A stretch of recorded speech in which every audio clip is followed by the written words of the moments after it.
নমস্কাৰ আপোনালোক সকলোকে মোৰ ইউটিউব চেনেল টিচাৰ্ছ কৰ্ণাৰলৈ পুনৰ এবাৰ স্বাগতম জনাইছোঁ। অষ্টম দৰমহা আয়োগ 8th পে কমিশ্যন কেতিয়া গঠন কৰা হ'ব? আমি সকলো শিক্ষক কৰ্মচাৰী ইয়াৰ বাবে অধীৰ আগ্ৰহেৰে অপেক্ষা কৰি আছোঁ। এই ক্ষেত্ৰত এক তথ্য আমাৰ হাতত আহি পৰিছে। লোকসভা যি বাজেট অধিৱেশন চলি আছে, বাজেট অধিৱেশনৰ আজি 22 জুলাই তাৰিখে এই সম্পৰ্কে প্ৰশ্ন উত্তৰ দিয়া হৈছে লোকসভাৰ মজিয়াত। কি উত্তৰ দিছে মই আপোনালোকৰ লগত শ্বেয়াৰ কৰিব ওলাইছোঁ।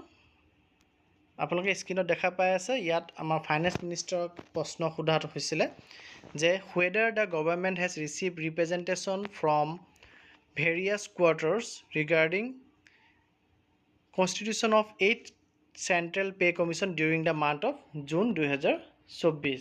এই ক্ষেত্ৰত আমাৰ বিভিন্ন পক্ষৰ পৰা কিবা ৰিপ্ৰেজেণ্টেশ্যন চেণ্ট্ৰেল গভৰ্ণমেণ্টে পাইছে নেকি 8th পে কমিশ্যন গঠন কৰা সম্পৰ্কে? ইফ চ' দ্য ডিটেইলছ দিয়াৰ of and the action taken দিয়াৰ অন ৰিপ্ৰেজেণ্টেশ্যন ৱাইজ। আৰু যে পাইছে তেতিয়াহ'লে তাৰ ডিটেইলছ লাগে আৰু তাৰ ওপৰত কি ব্যৱস্থা গ্ৰহণ কৰিছে সেই তথ্যখিনি লাগে।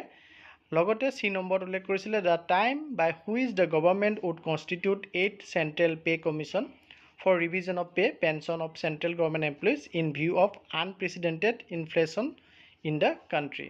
ভাৰতত যোনটো অৱস্থা হৈ আছে মূল্যবৃদ্ধিৰ, সেই অৱস্থাৰ পৰিপ্ৰেক্ষিতত কেতিয়া এই ৰিভিজন অফ পে বা ৰিভিজন অফ পেঞ্চনৰ ব্যৱস্থা ল'বৰ কাৰণে 8th pay central pay commission চৰকাৰে গঠন কৰিবলৈ গৈ আছে।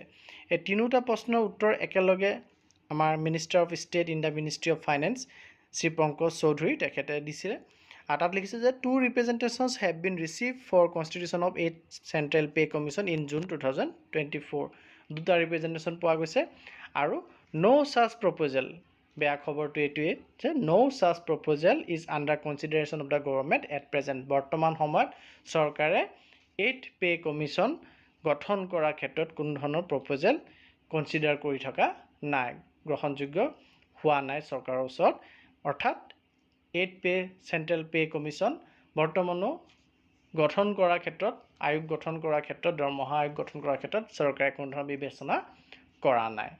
গতিকে এই তথ্যখিনি আপোনালোকে স্ক্ৰীনত দেখা পাই আছে যে 22 জুলাই 2024 তাৰিখ মনডে, আজিৰ তাৰিখত লোকসভাত এই কুৱেশ্যনটি উত্থাপন হৈছিল আৰু তাৰ উত্তৰ হিচাপে ministry of state in the ministry of finance মানে বিত্তমন্ত্ৰী ৰাজ্যিক বিত্তমন্ত্ৰী তেখেতে এই উত্তৰ দিছে। ধন্যবাদ।